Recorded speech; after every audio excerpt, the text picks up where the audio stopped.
Le journal des journaux, la revue de presse. Le journal des journaux, la revue de presse. Il clôture la revue de presse de la semaine. Marcel Niébé, bonjour et bienvenue. Bonjour à toi, Séraphin Loaba, et merci de m'accueillir sur ce plateau du JDJ. C'est encore un honneur donc de passer en revue les unes ce matin. C'est entendu. Alors, nous allons te laisser le soin de présenter les grandes unes. Merci une fois de plus, Séraphin. Ouvrons cette revue de presse avec le journal Le Messager. Ngaoundéré Nganga, scène d'émeute. Tel est donc le titre qui barre sa grande une ce matin. Ce numéro du journal revient sur les troubles survenus sur cet axe routier vital. Ngaoundéré Nganga. Telle la réponse du berger à la bergère, une gifle à un camionneur par un gendarme aura suffi pour que les transporteurs d'un même cœur bloquent la circulation. L'on note au passage l'exigence par eux de démanteler ce poste de contrôle devenu pour eux une poule aux œufs d'or, un foyer de corruption à ciel ouvert. Le journal s'indigne de ce comportement pour cet énième incident. La revue web vous en a donné d'amples éclairages, c'est-à-dire donc à la page 5 de ce journal. En santé, My Hospital salue l'engagement des citoyens qui se sont fait dépister du 29 novembre au 3 décembre 2025 à l'hôpital général de Douala. Il titre donc à propos, hôpital général de Douala, 10 personnes testées positives au VIH-Sida.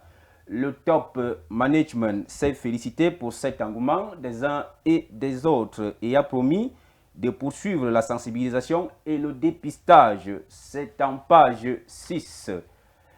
Infrastructure routière, le MINTEP met le turbo en 2026. Tel est le titre qui barre la grande une du quotidien d'information Le Drapeau.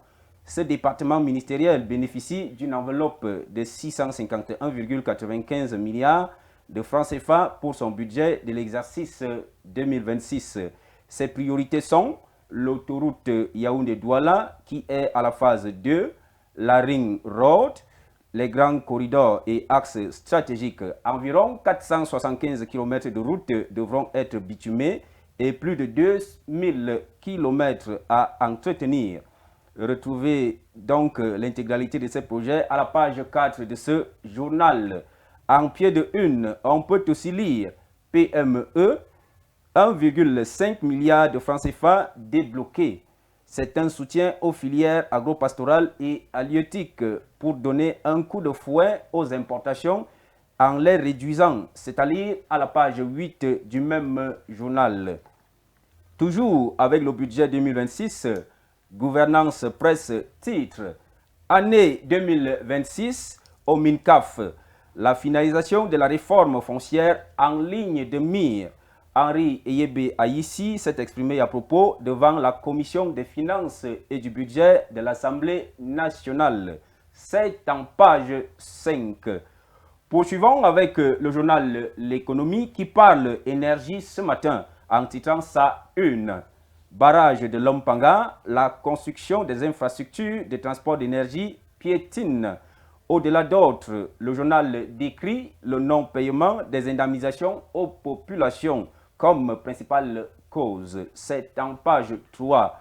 Clôturons avec Cameroun Tribune, le journal national bilingue, qui titre « Élections régionales, première leçon ». À retrouver dans les pages 4 et 5 de ce journal. C'est donc ici que s'achève cette revue de presse. Merci à toi, Séraphin. Merci Marcelin et bon début du week-end à toi. Mesdames, Messieurs, ainsi va le Cameroun et le monde ce matin. Merci de l'avoir suivi, ce journal.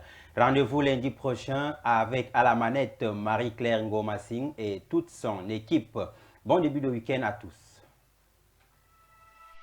Au